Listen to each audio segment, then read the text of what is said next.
वेदों में सर्वाधिक विस्तृत आपको किस पर अध्ययन करना था? ऋग्वेद पर अध्ययन करना नहीं? तो ठीक है, ये भी देखिए।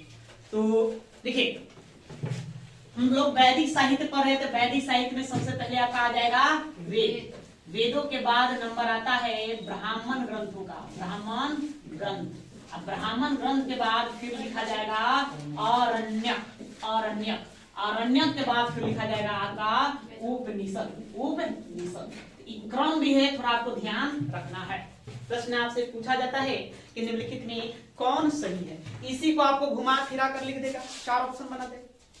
ध्यान रखना है वेद, वेद के बाद ब्राह्मण ग्रंथ, ब्राह्मण के बाद अरण्यक, अरण्यक के बाद उपनिषद। नहीं, ऐसे याद रखना, पहले भाई वेद लिखा गया तो वेद को पढ़ने वाले कौन थे? ब्राह्मण लोग थे। नहीं, ब्राह्मण लोग कहाँ पढ़ते थे? अब तो जंगलों में। अरण्यक मतलब जंगल होता है, अरण्य का अर्थ होता है जंगल, तो जंगलों में पढ़ते थे। और वही मतलब उपनिषद, उसके बाद फिर उपनिषद, अध्यात्म। उपनिषद में यहाँ अध्यात्म की चर्चा की गई है ना, आध्यात्मिक ज्ञान की चर्चा की गई। तो वेद को ब्राह्मण लोगों ने जंगलों में पढ़ा, अध्यात्म की प्राप्ति की। ठीक है, ऐसे आपको क्रम इसको ध्यान में रखना है। तो हम इसको कंप्लीट कर चुके हैं। आज हम पढ़ेंगे किसको? ब्राह्मण ग्रंथ। तो देखिए ब्राह्मण ग्रंथ जो है यह वेद से ही रिलेटेड है, वेद का ही भाग है। तो ये ब्राह्मण ग्रंथों की रचना यज्ञों के प्रतिपादन करने के लिए हुआ है। यज्ञ का को किस तरह से हम करें, उसके विधि विधानों का उल्लेख किसमें दिया गया है? ब्राह्मण ग्रंथों में दिया गया। उससे जुड़े हुए मूल मंत्रों का उल्लेख हमें ब्राह्मण ग्रंथों में दिया। तो सभी वेदों का जो 4 वेद है, यजुर्वेद, ऋग्वेद, सामवेद है ना, अथर्ववेद, तो सभी वेदों के लिए अलग अलग ब्राह्मण ग्रंथ हैं। इसकी कुल संख्या 8। कितनी है? 8। ठीक है, इन 8 ब्राह्मण ग्रंथों के बारे में पढ़ना है आपको। मूलतः ये जानना है कि कौन सा ब्राह्मण ग्रंथ किस वेद से संबंधित है। एक प्रश्न आपसे मूलतः पूछेगा, ब्राह्मण ग्रंथ का नाम दे देगा, पूछेगा बताइए ये किस वेद से संबंधित है। ठीक है, मूलतः आपको यहाँ फोकस करना है, और उसमें और कुछ बातें हैं तो उसको भी हम लोग देखेंगे। तो पहले थोड़ा सा लिखिए, उसके बाद फिर ये ब्राह्मण ग्रंथ हेडिंग दिए, हाँ लिखो। वैदिक साहित्यों में, वैदिक साहित्यों में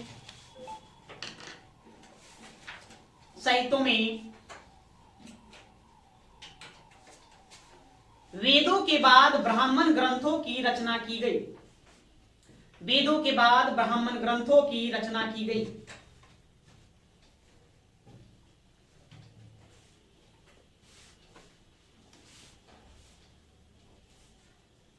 रचना की गई।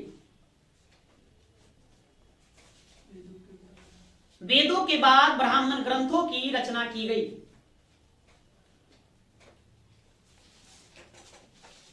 इन ग्रंथों का मुख्य उद्देश्य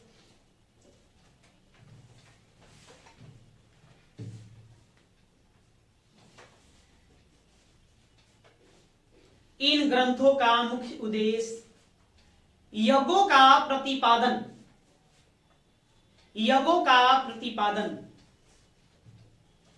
प्रतिपादन एवं उनकी विधियों का, एवं उनकी विधियों की व्याख्या करना है, एवं उनकी विधियों की व्याख्या करना है।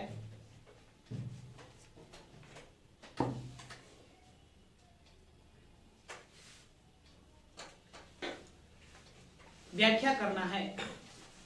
प्रत्येक वेद के लिए, प्रत्येक वेद के लिए,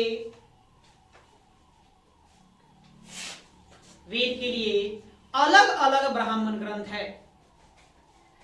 प्रत्येक वेद के लिए अलग अलग ब्राह्मण ग्रंथ है।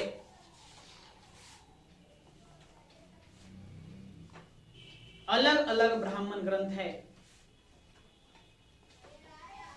ग्रंथ है जिनकी कुल संख्या 108 है। जिनकी कुल संख्या जिनकी कुल संख्या 8 है। हाँ सॉरी, 108 उपनिषदों की संख्या है, 8 ओनली 8। जिनकी कुल संख्या 8 है। ठीक है, कितनी है? 8। तो हम देखते हैं कि इसे वेद से संबंधित कौन सा ब्राह्मण ग्रंथ है।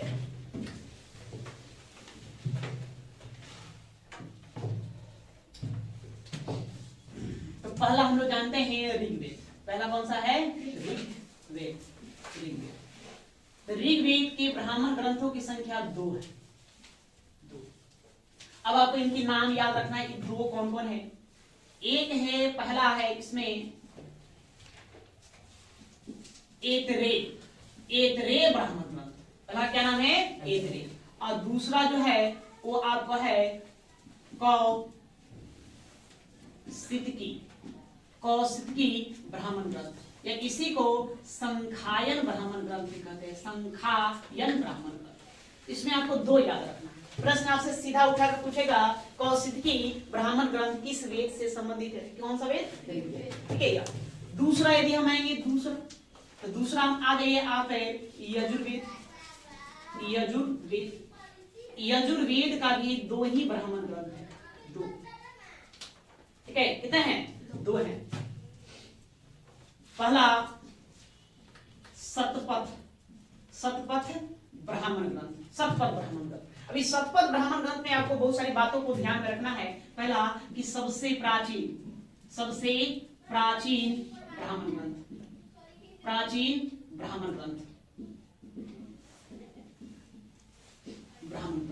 आपको ये याद रखना है।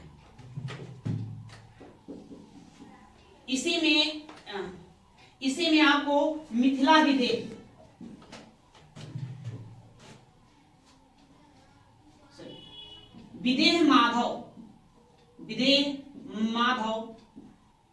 माधव की कथा देखने को मिलेगा। विदेह माधव की कथा कहाँ है? इसी आपको शतपथ ब्राह्मण में देखने को मिलेगा। इससे और याद रखना, अगर इसके रचनाकार यदि आपसे पूछ दे रचनाकार कौन है, तो है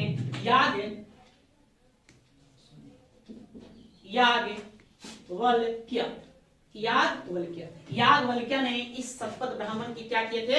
रचना किए थे। नहीं, इसी शतपथ ब्राह्मण में ही स्त्री को अर्धांगिनी की संज्ञा दी गई है। अर्धांगिनी की संज्ञा प्रदान की गई है, संज्ञा दी गई है। ठीक है, तो आपको इन चारों बातों को ध्यान में रखना है। क्या ध्यान में रखेंगे? पहले ऋग्वेद में तो 2 ही ध्यान में रखना है। यजुर्वेद में 2 है। पहला है शतपथ ब्राह्मण ग्रंथ। इसे याद रखना, सबसे प्राचीन ब्राह्मण ग्रंथ कौन है? शतपथ ब्राह्मण ग्रंथ। इसी में विदेह माधव की कथा का उल्लेख प्रश्न में पूछा जा चुका है कि विदेह माधव की कथा का उल्लेख किस ब्राह्मण ग्रंथ में मिलेगा? तो कौन सा? शतपथ ब्राह्मण में। रचनाकार, इसके रचनाकार यदि पूछ दे, हालांकि याद तो पूछा गया है, याज्ञवल्क्य है ना। इसी में आपको ध्यान रखना है, ये भी पूछा गया प्रश्न है, स्त्री को अर्धांगिनी की संज्ञा किस ब्राह्मण ग्रंथ में दिया गया है? तो कौन सा ब्राह्मण ग्रंथ है? शतपथ ब्राह्मण ग्रंथ। सबसे प्राचीन जो है वो आप जान ही रहे हैं। ठीक है ना। इससे और आपको याद रखना है, ये थोड़ा विस्तृत है। ये क्या है? विस्तृत है। ऐसे इतिहास की भी हमें जानकारी मिलती है, इसलिए इसको हमें ऐतिहासिक वेद की संज्ञा दिया गया इसको, या इसी को लघु वेद भी कहा गया। लघु वेद। तो लघु वेद कौन सा ब्राह्मण ग्रंथ कहलाता है, या किस ब्राह्मण ग्रंथ को लघु वेद की संज्ञा दी गई है? इसको शतपथ ब्राह्मण ग्रंथ। इसको आपको ध्यान रखना है। इसमें आप आ जाइए दूसरा जो ब्राह्मण ग्रंथ है ना, वो है तैत्तिरीय ब्राह्मण ग्रंथों का नाम है। ऋग्वेद में 2 ब्राह्मण ग्रंथ, ऐतरेय और कौशितकी, और यजुर्वेद में भी 2 ही हैं। शतपथ ब्राह्मण ग्रंथ और दूसरा तैत्तिरीय ब्राह्मण ग्रंथ। तो शतपथ ब्राह्मण ग्रंथ से आपको इतनी बातों को भी ध्यान में रखना है साथ में, इससे आपको कोई पॉइंट ध्यान में नहीं रखना है। और इस तैत्तिरीय से एक पॉइंट याद रखना है कि यह ब्राह्मण ग्रंथ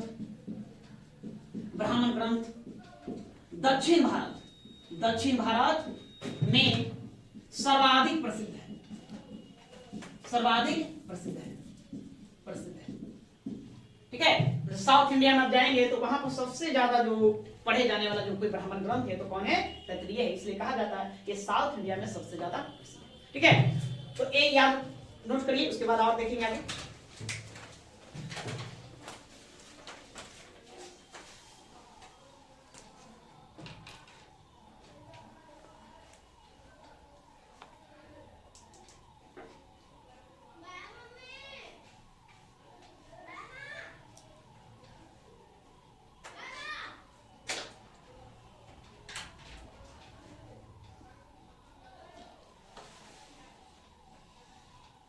तीसरा आपको ध्यान रखना है सामवेद। तो सामवेद के 3 ब्राह्मण ग्रंथ कितने हो जाएंगे? 3 हो जाएंगे। 3 में कौन कौन? एक आपको याद रखना है पंचविंश,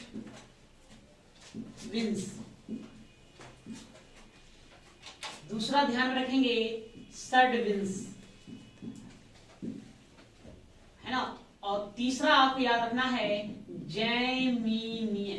जैमिनीय, ठीक है। पंचविंश को हम महाब्राह्मण ग्रंथ भी कहते हैं, महाब्राह्मण ग्रंथ भी कहते हैं, या इसी को पौर ब्राह्मण ग्रंथ भी कहा जाता है। पौर ब्राह्मण ग्रंथ, ब्राह्मण ग्रंथ भी कहते हैं। साथ में पंचविंश को याद रखना है, इसको रहस्य अद्भुत, इसको अद्भुत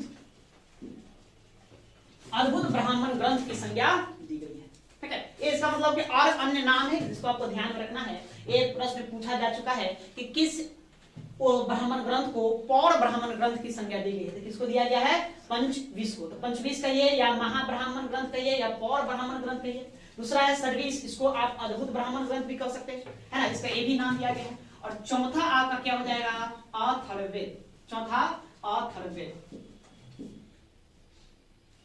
अथर्ववेद। तो अथर्ववेद का एक ब्राह्मण ग्रंथ है जिसको आपको ध्यान में रखना है, उसका नाम है गोपथ। गोपथ ब्राह्मण ग्रंथ, गोपथ ब्राह्मण ग्रंथ। तो बस इतना ही ध्यान में रखना है हमको ब्राह्मण ग्रंथ से, और ज्यादा कोई विशेष बातें नहीं, इसको नोट करेंगे। हाँ, जैमिनीय, जैमिनी में या जोड़ देंगे, जैमिनीय हो जाएगा।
ब्राह्मण ग्रंथों को देखा, ब्राह्मण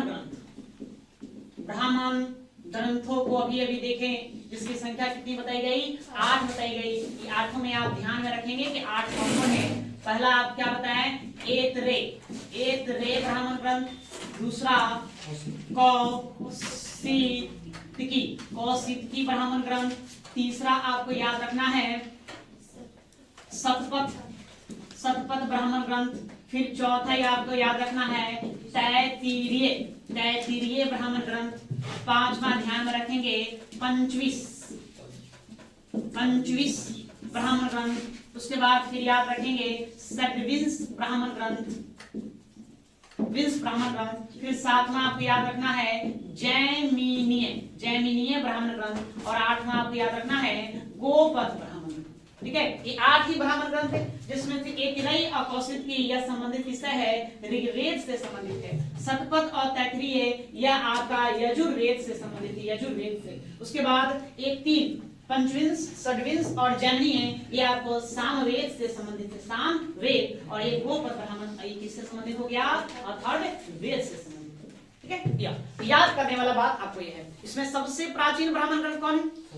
अभी हमने देखा है कि शतपथ ब्राह्मण ग्रंथ यह है, नहीं, विदेह माधव की कथा को लेकर यहाँ मिलेगा, शतपथ ब्राह्मण में ही मिलेगा, है ना। साउथ इंडिया में सबसे ज्यादा फेमस कौन है? दक्षिण भारत में तैत्तिरीय, ये सबसे ज्यादा प्रसिद्ध है क्या? तो ब्राह्मण ग्रंथों से बस इतनी ही कहानी है, आपको ध्यान रखना है, ज्यादा नहीं।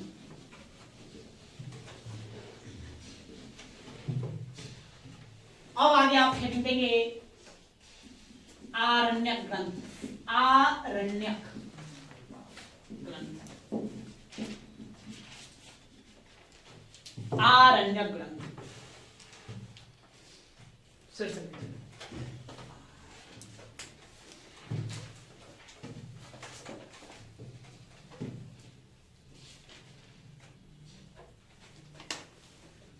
देखिए आरण्यक ग्रंथ भी वेद से ही संबंधित है, ये भी वेद से ही रिलेटेड है। जैसे ब्राह्मण का वेद से संबंधित है, उसी प्रकार से आरण्यक ग्रंथ किससे संबंधित है? वेदों से संबंधित है। यहाँ की उपनिषद भी वेदों से, मतलब वेदों को आधार बनाकर इन ग्रंथों की क्या की गई? रचना की गई। आरण्यक ग्रंथ की रचना जंगलों में पढ़ाने के उद्देश्य से किया गया था और इसका विषय आध्यात्मिक एवं दर्शन है। अभी तो हम लोग वेद देखेंगे, आपको ऋग्वेद, सामवेद, अथर्ववेद, यजुर्वेद, उसके बाद आप ब्राह्मण ग्रंथ देखेंगे। तो इन लोगों का जो विषय है, इन लोगों का विषय यज्ञों का प्रतिपादन करवाना, यज्ञों की विधि विधान, ईश्वर की स्तुति किस तरह से करे, ईश्वर की आराधना किस तरह से करे, मतलब ये उसका विषय है। लेकिन इसका विषय जो है अरण्य ग्रंथ का विषय इनसे हटकर है। इसका विषय आपका क्या है? आध्यात्मिक है और दर्शन शास्त्र, मैंने दर्शन पर निर्भर करता है। उसका मूल विषय यह है। इसका रचना हम क्यों करेंगे? तो जंगलों में ऋषि मुनियों द्वारा शिक्षा प्रदान करने के लिए इन अरण्य ग्रंथों की रचना की गई और इसकी भी संख्या कितनी है? इसकी संख्या 7 है।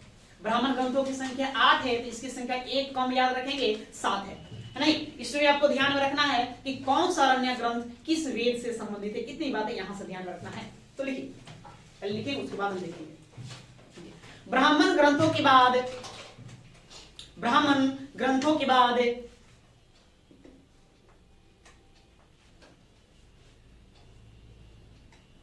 आरण्यकों की रचना की गई। आरण्यकों की रचना की गई।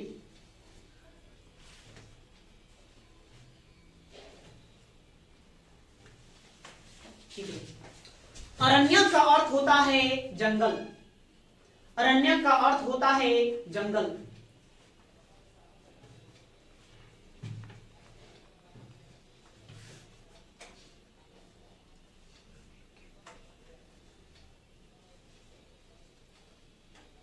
इसकी रचना जंगलों में पढ़ाए जाने के उद्देश्य से, इसकी रचना जंगलों में पढ़ाए जाने के उद्देश्य से की गई थी।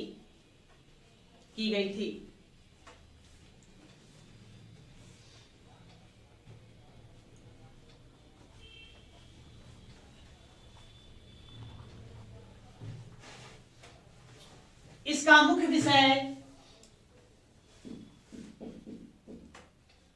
आध्यात्मिक एवं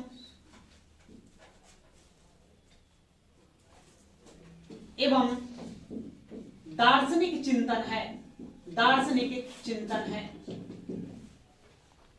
इसका मुख्य विषय आध्यात्मिक एवं दार्शनिक चिंतन है।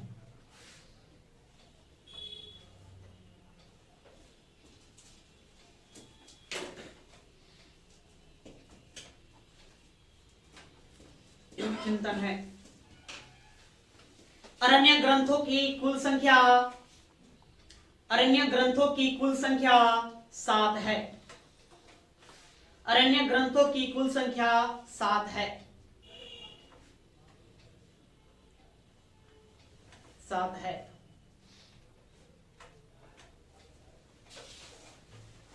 ठीक है, तो कितनी संख्या इसकी हो जाएगी? 7। अब वो 7 कौन कौन है उसको देखेंगे। तो पहले देख लीजिए, उसके बाद फिर हम चर्चा करेंगे। पहला एतरे अरण्य ग्रंथ, दूसरा कौशिकी अरण्य ग्रंथ, तीसरा शतपथ अरण्य ग्रंथ, चौथा में ध्यान में आपको रखना है बृहदारण्यक अरण्य ग्रंथ, फिर 5वां ध्यान में रखेंगे मैत्रायणी अरण्य ग्रंथ। ठीक है, 6ठा याद रखना है आपको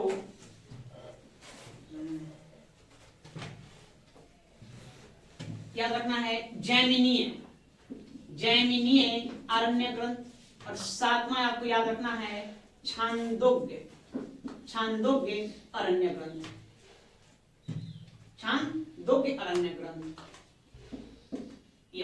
तो कितने हो गए? 7। ऐतरेय अरण्य ग्रंथ, ये ऐसे आप देखेंगे तो ब्राह्मण ग्रंथ भी है ना, नाम मतलब वही है लेकिन उसका विषय जो है अलग है, इसीलिए इसको हम क्या करें अलग ग्रंथ कह देते हैं। तो ऐतरेय शतपथ ब्राह्मण ग्रंथ का भी नाम, ऐतरेय ब्राह्मण ग्रंथ का भी नाम है, ऐतरेय किसका नाम है?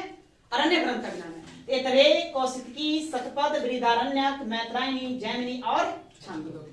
ये याद रखना। हम आगे देखेंगे उपनिषद देखेंगे तो कुछ इसी नाम का उपनिषद भी, तो वहां कंफ्यूज आपको नहीं होना।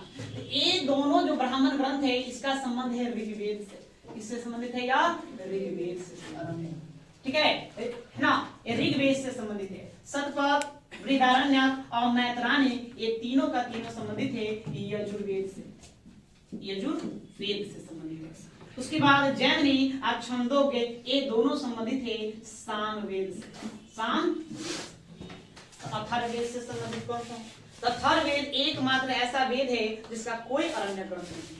बस में उसका को लिखना है, लास्ट में नोट में आप डाल लेंगे अपना, ठीक है। चलिए पहले इसको नोट करिए।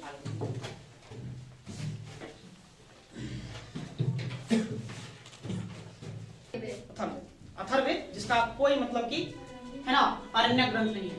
अब अरण्य ग्रंथों के बाद अब लिखिए उपनिषद, उपनिषद, उपनिषद या इसी को हम नाम क्या देंगे? वेदांत देंगे।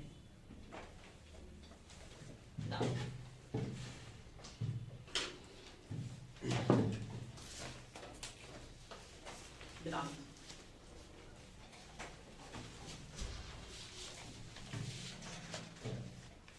देखिए वैदिक साहित्यों में सबसे अंत में कौन लिखा गया? उपनिषद लिखा गया। वैदिक साहित्यों में सबसे पहले वेद, वेद के बाद ब्राह्मण ग्रंथ, ब्राह्मण ग्रंथ के बाद अरण्य, अरण्य के बाद उपनिषद, सबसे लास्ट में उपनिषदों को लिखा है। उपनिषद का विषय क्या है? उपनिषद का आपको एक शाब्दिक अर्थ भी पूछता है। इसका शाब्दिक अर्थ होता है रहस्यमय ज्ञान की प्राप्ति हेतु निष्ठा पूर्वक गुरु के समीप बैठना, और इसका भी विषय आध्यात्मिक है एवं दर्शन शास्त्र, दर्शन है। इसका विषय क्या है? आध्यात्मिक है और दर्शन पर यह आधारित है। इसकी कुल संख्या 108 जो वेदों से ही संबंधित है ना, जो 4 वेद है तो चारों वेद के लिए अलग अलग अरण्य, अलग अलग उपनिषद लिखा गया है।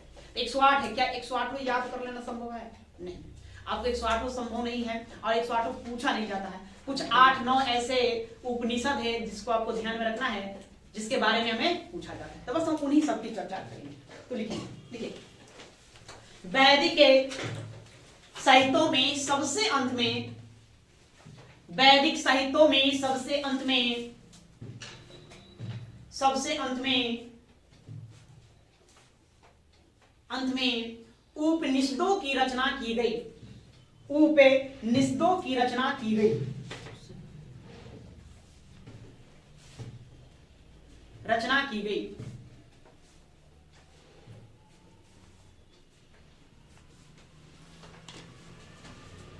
उपनिषदों की रचना की गई। उपनिषद का शाब्दिक अर्थ होता है, उपनिषद का शाब्दिक अर्थ होता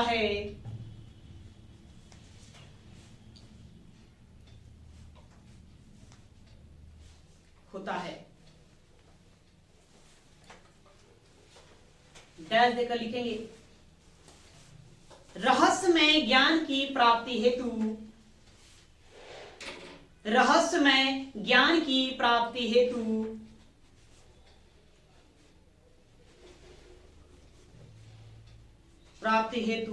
श्रद्धा पूर्वक गुरु के समीप बैठना, गुरु के समीप बैठना,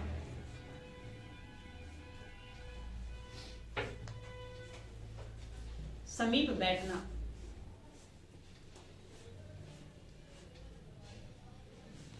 रहस्यमय ज्ञान की प्राप्ति हेतु श्रद्धा पूर्वक गुरु के समीप बैठना,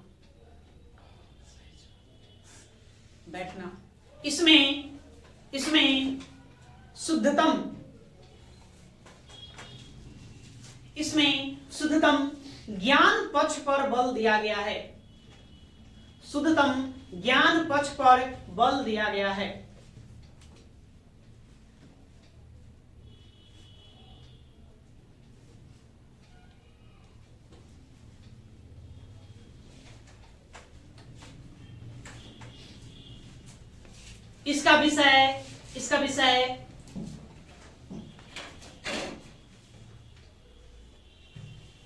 इसका विषय आध्यात्मिक एवं दर्शन है।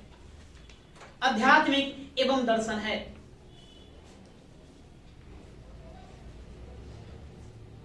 दर्शन है।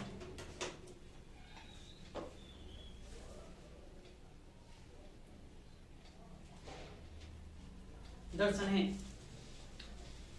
भारतीय दर्शन शास्त्र का पिता, भारतीय दर्शन शास्त्र का पिता या स्रोत,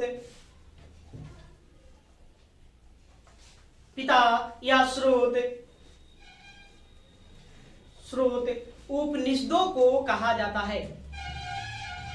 उपनिषदों को कहा जाता है। स्रोत या पिता कहिए, मतलब संज्ञा दिया गया है। हम लोग आज दर्शन शास्त्र पढ़ते हैं ना, दर्शन की चर्चा होती है कि दर्शन कहां से लिया, इसका उत्पत्ति कहां से हुई, तो उपनिषदों से माना जाता है। वो उपनिषद ही इसका मूल जड़ है। अंडरलाइन कर देंगे, है ना। भारतीय दर्शन शास्त्र का पिता या स्रोत को अंडरलाइन कर लीजिए। उपनिषदों को कहा जाता है।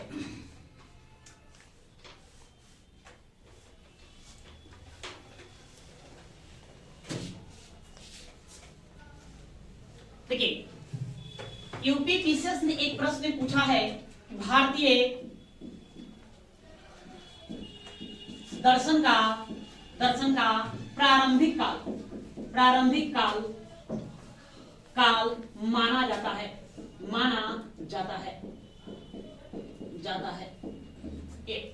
ऑप्शन आपको देगा ऋग्वैदिक काल, ऑप्शन था ऋग्वैदिक काल, ब्राह्मण काल,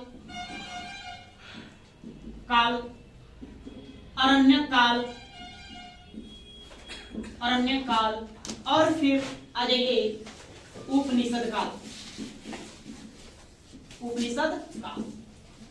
क्या आंसर सही होगा? प्रश्न था भारतीय दर्शन का प्रारंभिक काल माना जाता है। यूपी पीसीएस का ये प्रश्न है।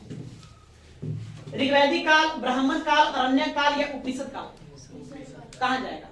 उपनिषद काल नहीं, इसका आंसर होगा अरण्यक काल। अभी तक पढ़ा अरण्यक काल। अरण्यक काल का विषय क्या है? अध्यात्म एवं दर्शन है ना। तो ऐसे भारत में दर्शन की प्रारंभ आपको अरण्यक में ही देखने को मिलेगा। अरण्यक से प्रारंभ हो जाता है, मतलब अरण्यक काल से इसकी शुरुआत हुई है। लेकिन हाँ, ये प्रारंभिक काल। अगर यही प्रश्न आपको डाल दे कि चरमोत्कर्ष काल कौन है, मतलब कौन अपना चरम स्तर पर पहुंच गया किस काल में, तब आपको आंसर देना है कौन? उपनिषद का। प्रारंभ तो होगा अरण्यक काल से ही, लेकिन अपने चरमोत्कर्ष पर कब पहुंचेगा? उपनिषद काल। इस बात को आपको ध्यान में रखना है। इसको एक काम करिए, इसको नोट करिए, लिखिए तो उसी में जोड़ दीजिए। भारतीय दर्शन का आरंभिक काल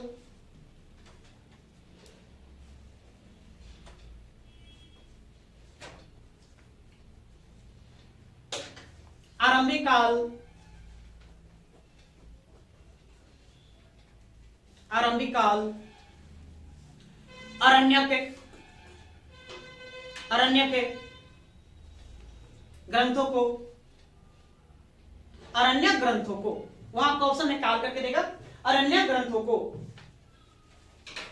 तथा चरमोत्कर्ष काल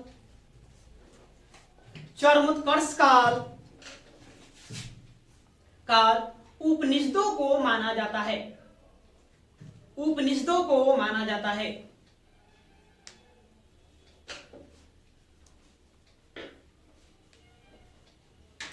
उपनिषदों को माना जाता है।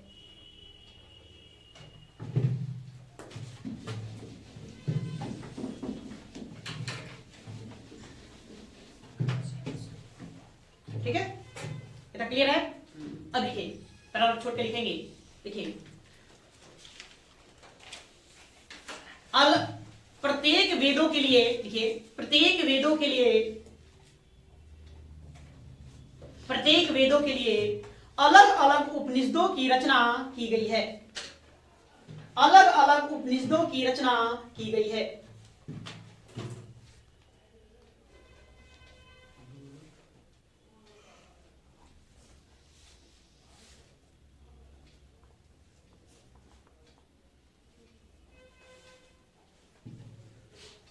प्रत्येक वेदों के लिए अलग अलग उपनिषदों की रचना की गई है, जिसकी कुल संख्या 108 है।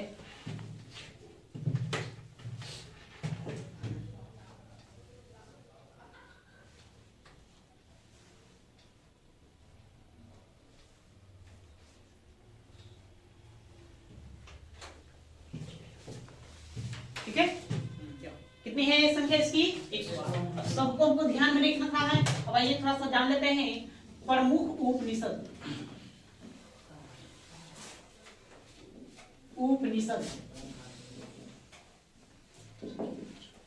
ठीक है, किसको किसको ध्यान में रखना है? आपको ध्यान में रखना है मुंडकोपनिषद, मुंडकोपनिषद, निषद को ध्यान में रखना है। यहां से क्या पूछेगा? दो बातें, यदि उससे कुछ विशेष बात उस तरह की है तो वो पूछ देगा, बताइए ये बातें कहां से लिया? ज्यादा इसे वाक्य पूछता है, ये वाक्य किस उपनिषद से लिया गया? नहीं, दूसरा आपसे पूछेगा कि यह किस वेद से संबंधित है। तो मुंडकोपनिषद है तो इससे संबंधित वेद, तो संबंधित वेद याद रखना है, यह अथर्ववेद से संबंधित है। अथर्ववेद। इसी मुंडकोपनिषद से हम लोग लेते हैं कौन? सत्यमेव जयते, सत्यमेव जयते, जयते वाक्य। प्रश्न सीधा से पूछा जाता है कि सत्यमेव जयते वाक्य कहां से लिया गया? तो कहां से लेंगे? मुंडकोपनिषद से। सत्यमेव जयते जानते हैं भारत का क्या है? राष्ट्रीय, है ना? यह राष्ट्रीय आदर्श वाक्य है, राष्ट्रीय आदर्श वाक्य, आदर्श वाक्य। कब अपनाया गया इसे? 26 जनवरी 1950 से इसे क्या किया गया? अपनाया गया। तो आपको यहां से इसको याद रखना है। उसके बाद फिर आइए कठोपनिषद, कठोपनिषद ये दूसरा है ना। इससे संबंधित वेद किस वेद से संबंधित है? यह संबंधित है यजुर्वेद से, यजुर्वेद से। ठीक है, इसमें क्या है? यम और नचिकेता, यम और नचिकेता, नचिकेता संवाद का उल्लेख इसी में देखने को मिलेगा। यम और नचिकेता संवाद, इसी में आपको ध्यान में रखना है कि ओम की महत्ता, ओम की महत्ता का वर्णन आपको इसी में देखने को मिलेगा। ओम की महत्ता का वर्णन भी इसी में देखने को मिलेगा। मतलब ओम क्या है, उसका क्या अर्थ होता है, इसका संपूर्ण व्याख्या हमको कहां देखने को मिलेगा? कठोपनिषद में। इसमें यम और नचिकेता संवाद आपको जानने की जरूरत नहीं है यम और नचिकेता है क्या। ऐसे कहानी सुने होंगे, बासरवा के छोटे पुत्र थे नचिकेता। बासरवा एक यज्ञ कर रहे, यज्ञ में कहते हैं कि हम अपना संपत्ति को क्या करेंगे? दान करेंगे यज्ञ के समापन के बाद। 7-6 में है, आप लोग पढ़े होंगे। गुड, सब तब जानते हैं यम नचिकेता। यम मतलब वही यमदूत, मृत्युलोक, और ये नचिकेता ये ऋषि मुनि हुए। ये नचिकेता एक वही बासरवा के छोटा सा है ना पुत्र है। अब जानते हैं हो गया। उसके बाद आप याद रखिए ईशोपनिषद,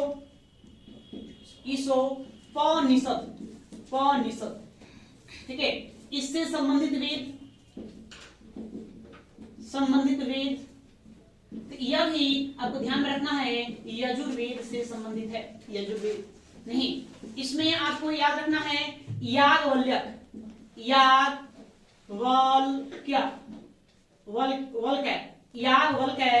एवं श्वेत केतु संवाद आपको यहां देखने को मिलेगा। संवाद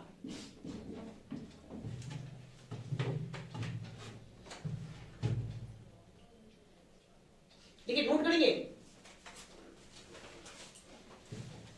तो धान नोट करो। जबाला उपनिषद, संबंधित वेद, संबंधित वेद मतलब किस वेद से यह संबंधित है, ये भी याद रखना है कि यह यजुर्वेद से संबंधित है। कौन सा वेद? यजुर्वेद से संबंधित है। उसके बाद इसका विषय है ना, तो जीवन के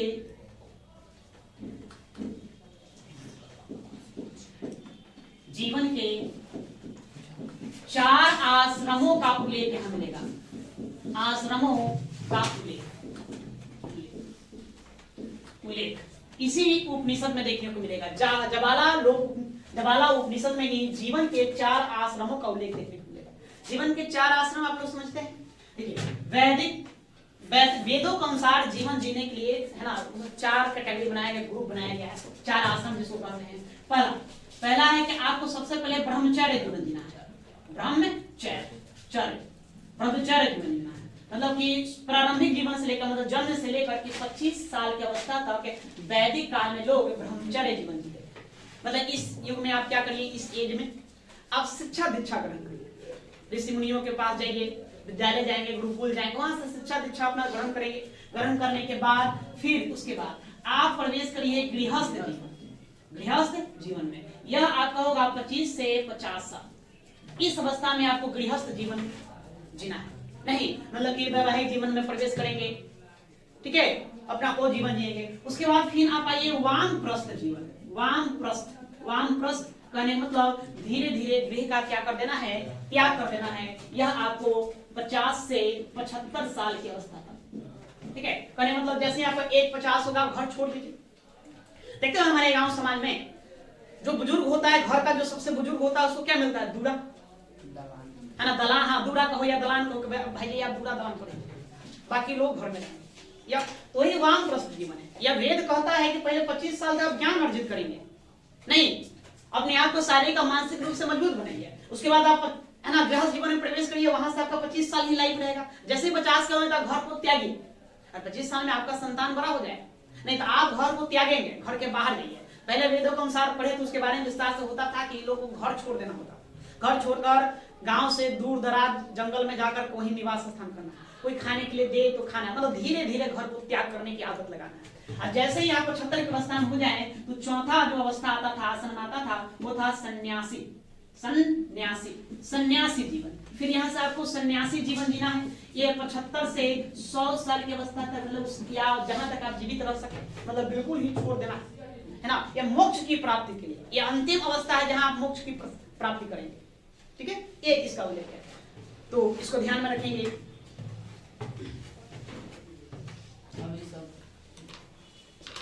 अब ये सब नहीं होता है। 15 के तुरंत बना दीजिए। अब 15 के बनाते हैं, 15 के एज में चलेगा नहीं, 15 साल में सब शादी कर लेता है। चलिए जाने दीजिए। उपनिषद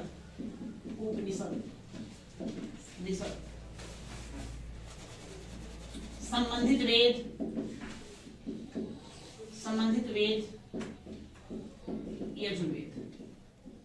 यजुर्वेद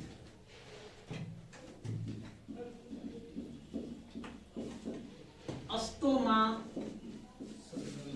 सद्गमय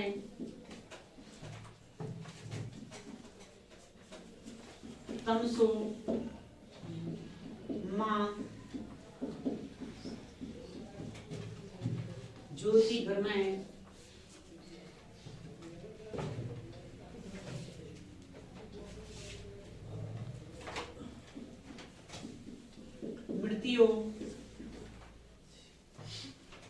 मृत्यो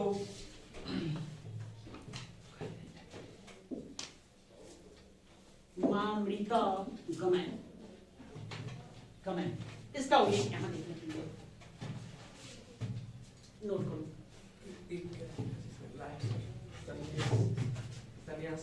हाँ, सन्यासी के साथ साथ तो लिखा हुआ कि सन्यासी को बोल कर भी सुनाए।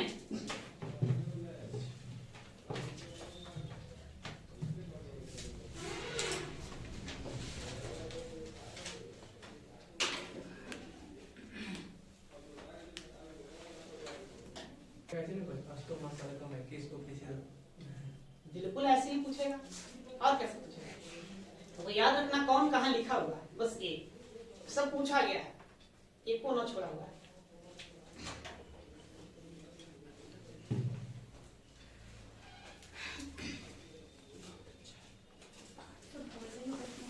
कठिनाई होगा तो आपको इस तरह से दिमाग में फिट कर लेना है, ऑप्शन मिले तो मार, ठीक ना।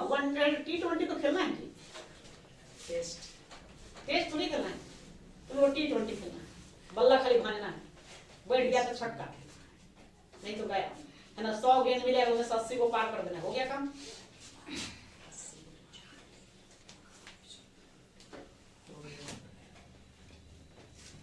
हो गया, चलिए देखिए। तो इतनी बात समझ में आ गई। तो ज्वाला उपनिषद से आपको ध्यान में रखना है क्या, संबंधित वेद यजुर्वेद है ना। जीवन के 4 आश्रमों का उल्लेख कहाँ किया गया है, तो ज्वाला उपनिषद में किया गया है। उसके बाद आप याद रखिए बृहदारण्यक उपनिषद, ये भी ऋग्वेद से ही संबंधित है। इससे 3 वाक्य, अस्तो मा सद्गमय, तमसो मा ज्योतिर्गमय, मृत्युम मृत्युगमय, है ना। ये तीनों वाक्य जो है ये कहां से लिया गया है, कहां लिखा हुआ है, ये तीनों वाक्य का वर्णन आपको बृहदारण्यक उपनिषद में मिलेगा। हालांकि इससे पहले भी ऋग्वेद में इसकी चर्चा मिलती है। कहां मिलती है, ऋग्वेद में इसकी चर्चा मिलती है। अब यहां से देखिए प्रश्न आपको बनेगा तो ध्यान में रखना, ऑप्शन के आधार पर काम करेंगे। और प्रश्न आपको आएगा कि तमसो मा ज्योतिर्गमय का वर्णन कहां है, और ऑप्शन में वेद है, ऋग्वेद, सामवेद, अथर्ववेद, यजुर्वेद, क्या टिक लगाएंगे, ऋग्वेद को माने। अगर ऑप्शन में अगर उपनिषद दे दिया है तो हम किस पर टिक लगाएंगे, बृहदारण्यक। बस समझ गए किस तरह से काम करना है, ऑप्शन के आधार पर इसको जवाब देना है। ये तीनों का वर्णन आपको कहां मिलेगा, ऋग्वेद में भी मिलेगा। इससे पहले सबसे पहले एक आपको नोट में नीचे लिखो तो आप लोग भूल जाओगे, लिखो, लिखिए वहीं पर नोट में लिखिए। तो इन वाक्यों का सर्वप्रथम उल्लेख, इन वाक्यों का सर्वप्रथम उल्लेख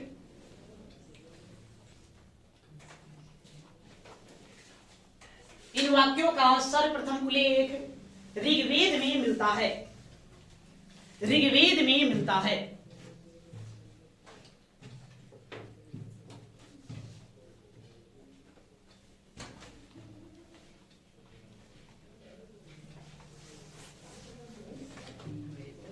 ऋग्वेद में मिलता है, ठीक है। तो कहां से लिया गया है, किस आधार पर कार्य करेंगे, ऑप्शन के अनुसार चलेंगे। ऑप्शन में वेद है तो ऋग्वेद, और उपनिषद है तो फिर बृहदारण्यक उपनिषद पर ध्यान देना है।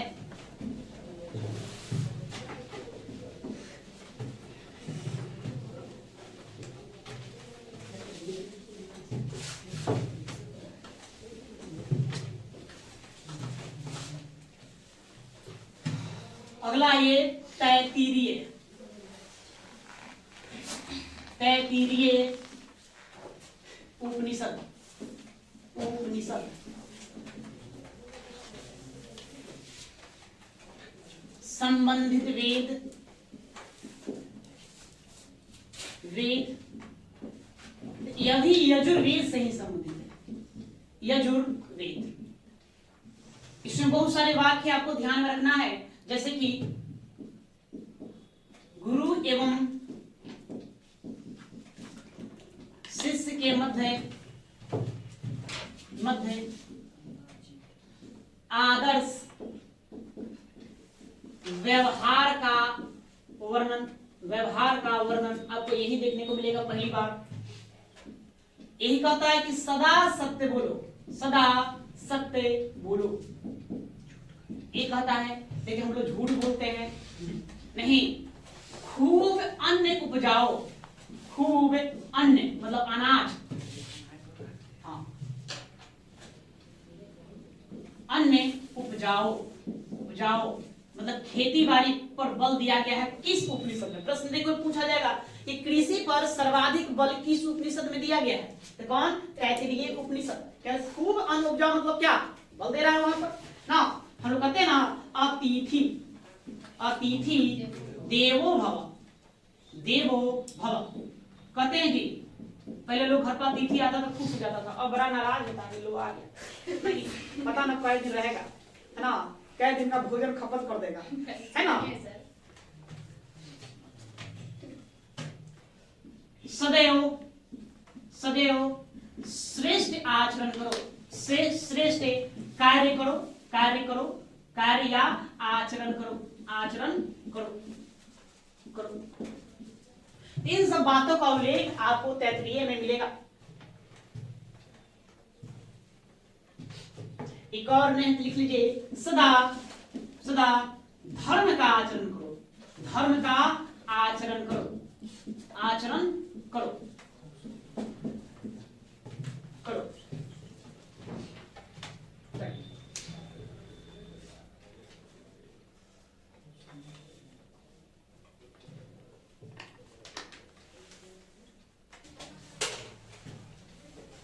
तो तैतरीय उपनिषद, इसको आपको ध्यान रखना है, ये भी यजुर्वेद से संबंधित है। इसमें बहुत सारी बातें लिखा गया, जैसे गुरु और शिष्य के मध्य आदर्श व्यवहार का वर्णन, मतलब गुरु और शिष्य के मध्य किस तरह का व्यवहार होना चाहिए, इसका उल्लेख आपको तैतरीय मिलेगा। कहता है कि सदा सत्य बोलो, सत्य बोलने पर जोर देता है। खूब अन्न उपजाओ, खेती बाड़ी कृषि पर बल देता है। अतिथि देवो भव, अतिथियों का सम्मान करना चाहिए, इस पर यह ध्यान देता है। सदैव श्रेष्ठ कार्य या आचरण करो, आपका आचरण उत्तम होना चाहिए। वेद हमारा ये कहता है, सदा धर्म का आचरण करो, सबसे ज्यादा बल यह धर्म पर देना, धर्म का आचरण करो। धर्म का आचरण समझते हैं, धर्म समझते हैं, वेदों के अनुसार धर्म क्या है। हम जो कहते हैं हिंदू धर्म में, इस्लाम धर्म में, ईसाई धर्म में, सिख धर्म, ये धर्म का मतलब ये होता है नहीं। वेदों के अनुसार धर्म का मतलब कतई ये नहीं है। वेद के अनुसार धर्म का मतलब होता है सदाचार, मोरालिटी, नैतिकता, नैतिकता, दया, दया दृष्टि रखना चाहिए लोगों को, नहीं मदद करना चाहिए लोगों को, है मददशील आप बनिए, मददशील, ठीक है। उत्तम आचरण वाला, उत्तम आचरण वाला, आचरण आपका क्या होना चाहिए, उत्तम होना चाहिए, ठीक है। मतलब ये दया भाव, मदद, दूसरों के प्रति सम्मान, ये हमारे धर्म का मतलब ये है। वेदों के अनुसार धर्म का अर्थ ये होता है, लेकिन आज कोई जानता नहीं है उस तरह से धर्म का मतलब क्या होता है। जय श्री राम बोलना ही धर्म है ना, ईश्वर अल्लाह अकबर बोलना ही लोग धर्म मान लेते हैं, ऐसा नहीं है। वेद हमारा कहता है कि धर्म का मतलब ये, आप दूसरों की मदद करिए, दूसरों को प्रति सम्मान की भावना रखिए, आपका आचरण उत्तम होना चाहिए, आप में दया दृष्टि होना चाहिए, है ना, आप दयावान बनिए, मददगार बनो।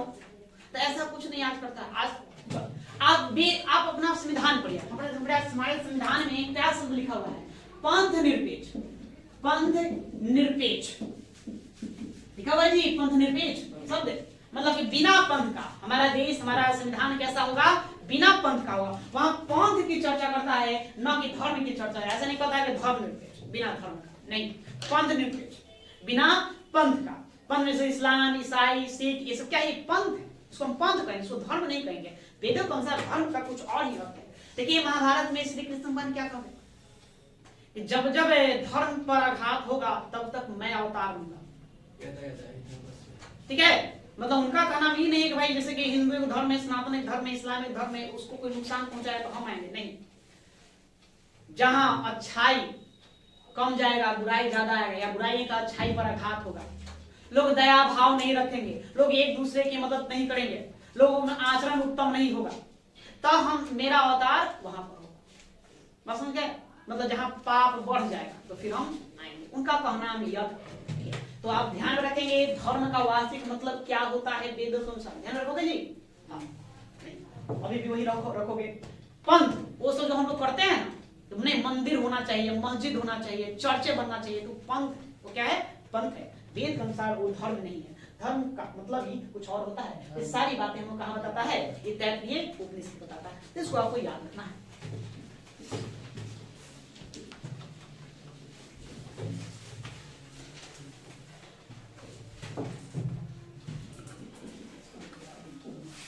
आपको ध्यान रखना है श्वेतांबर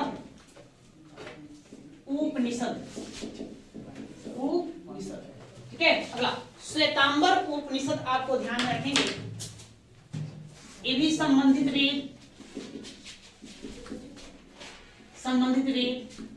वेद में आप ध्यान में रखेंगे क्या, ये भी यजुर्वेद से संबंधित है, यजुर्वेद से संबंधित है ना।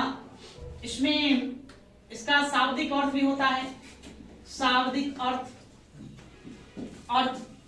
इसका शाब्दिक अर्थ, श्वेतांबर का शाब्दिक अर्थ सफेद घोड़ा द्वारा वाहित, सफेद घोड़ा द्वारा वाहित, वाहित इसी में रुद्र देवता का उल्लेख किया गया है। रुद्र देवता का उल्लेख, देवता का उल्लेख आपको यही मिलेगा, उल्लेख यही मिलेगा। ठीक है, इसी में आपको सत्यकाम, सत्यकाम जबाली, जबाली की कथा का उल्लेख है, की कथा का उल्लेख है, कथा का उल्लेख आपको यही देखने को मिलेगा। ये इतनी बातें आपको ध्यान में रखना है।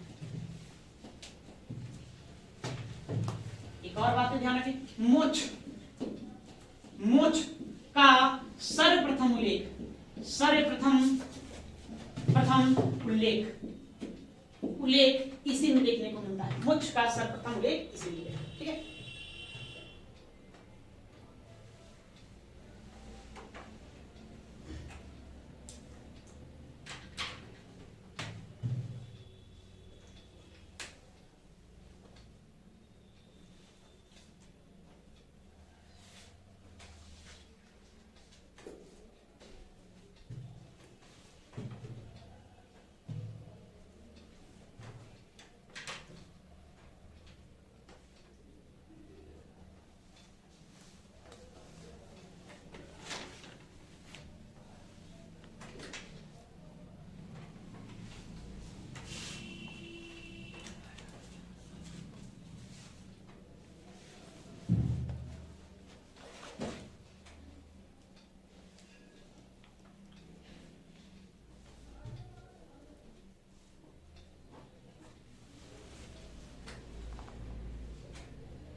गया। चलिए, तो श्वेतांबर उपनिषद कौन सा? यजुर्वेद। सात्विक अर्थ सफेद घोड़ा द्वारा वाहित। हालांकि ऐसे प्रश्न पूछे नहीं गए हैं कि किससे द्वारा वाहित है। इसमें पूछा जाने वाला प्रश्न है आपका ये, मोक्ष का सर्वप्रथम उल्लेख कहाँ मिलता है? कहाँ मिलेगा? श्वेतांबर उपनिषद में। मोक्ष आप लोग समझते हैं? ज्ञान की प्राप्ति, है ना, कि चेहरे पर जो आ जाता है वो वाला जी ज्ञान की प्राप्ति होता है। जीवन मरण के चक्कर से मुक्त। अच्छा, जीवन मरण के चक्र से मुक्त हो जाना। ठीक है, कुछ कुछ तो जानते हो। देखिए थोड़ा सा समझा देते हैं। देखिए पुरुषार्थ, एक शब्द होता है पुरुषार्थ।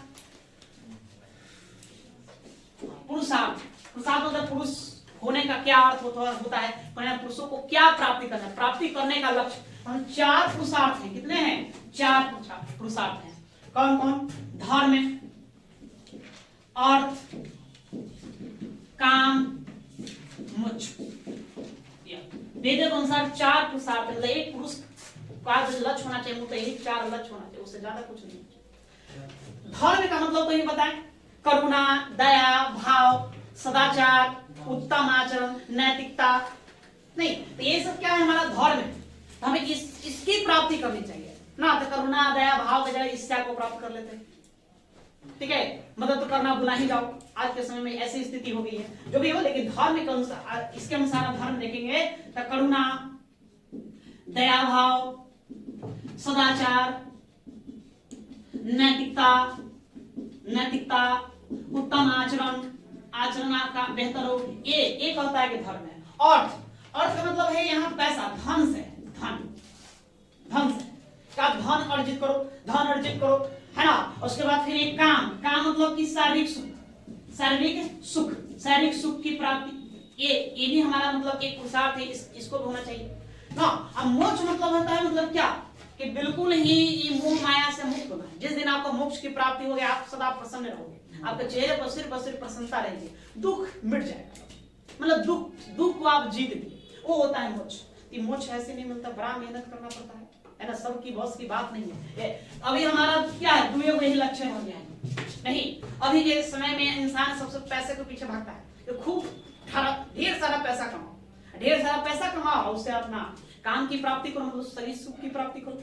नहीं, खूब धन कमाएंगे, है ना, फ्रिज खरीद कर ले जाएंगे, एसी खरीद कर ले जाएंगे, क्या शारीरिक सुख के लिए? नहीं, ऐसा नहीं है। ऐसा कहता है वेद, कहता है कि आप धर्म के चक्कर में रहिए, यही तो हमारा बताया गया, जीवन के 4 आश्रम में क्या बताया, 0 से लेकर 25 साल तक, मतलब प्रारंभिक के 25 साल तक आपको क्या करना है, ज्ञान की प्राप्ति करना है।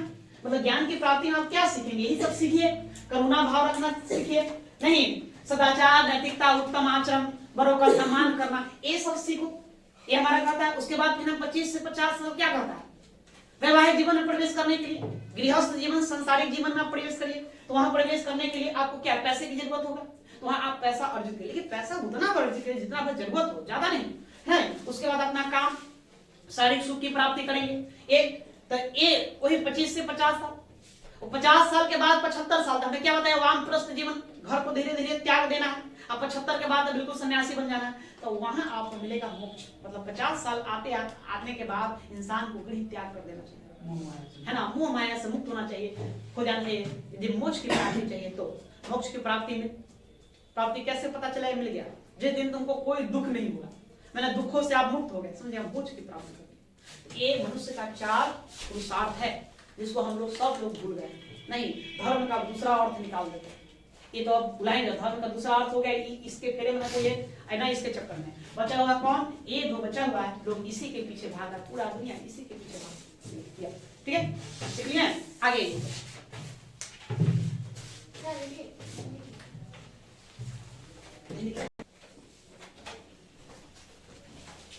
छांदोग्य उपनिषद, अब इसको बारे में जानेंगे। संबंधित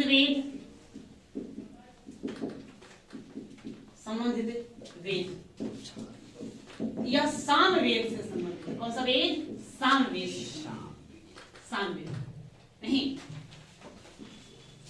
एक गलती हो गया, आप इसके पहले वाला वेद क्या बताए, श्वेतांबर हमें बताया, सत्यकाम जवाली की कथा, थोड़ा उसको हटाइए, तो वहां से उसको हटाएंगे, हाँ वो मिस्टेक होगा, माय मिस्टेक, उसको हटाइए। हाँ, सत्यकाम जवाली कथा इसमें मिलेगा जी, सत्यकाम, उसको हटा देंगे, वो लाइन काट देंगे, गलत उसमें जोड़ दिया है। सत्यकाम जवाली की कथा का उल्लेख इसी में आपको मिलेगा। देवकी नंदन कृष्ण का सर्वप्रथम उल्लेख यही मिलेगा, सर्वप्रथम उल्लेख आपको यही मिलेगा, सर्वप्रथम। और सबसे याद करने वाली बात यहाँ, यह सबसे प्राचीन उपनिषद ना, तो सबसे प्राचीन उपनिषद कौन है, छांदोग्य उपनिषद है। यही 6 दिसंबर को जो नेट का एग्जाम हुआ था उसमें एक प्रश्न पूछा गया कि सबसे प्राचीन उपनिषद कौन है, तो आपको ध्यान में रखना है छांदोग्य उपनिषद सबसे प्राचीन है।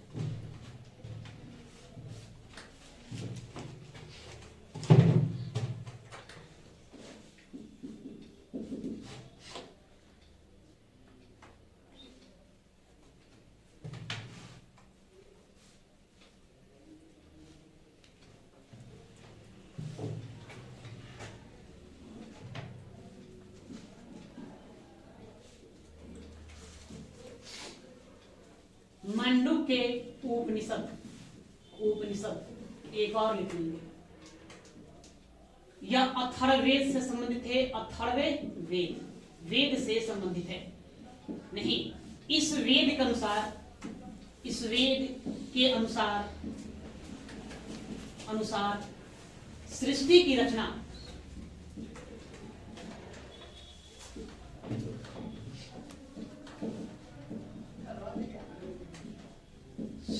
रचना एकमात्र ब्रह्मा ने किया है, ठीक है। बस उपनिषदों में हमको इतना ध्यान रखना, थोड़ा सा रुकेंगे, देखिए छांदोग्य उपनिषद आपको ध्यान में रखना है, बड़ा इंपॉर्टेंट है। यहाँ से सबसे आपको मूलतः क्या याद रखना है, ए लाइन कि सबसे प्राचीन उपनिषद कौन है, छांदोग्य उपनिषद है। इसी में सत्यकाम जवाली की कथा का उल्लेख मिलेगा, है ना। देवकी नंदन कृष्ण का सर्वप्रथम वर्णन कहाँ मिलेगा, छांदोग्य उपनिषद में मिलेगा, ठीक है। लेकिन यहाँ ध्यान में रखने वाली बात है, आपसे प्रश्न पूछ रहे कि कृष्ण का पहली बार उल्लेख कहाँ मिलेगा। यहाँ देखिए हमने क्या लिखा, देवकी नंदन कृष्ण का सर्वप्रथम उल्लेख, लेकिन कृष्ण का सर्वप्रथम उल्लेख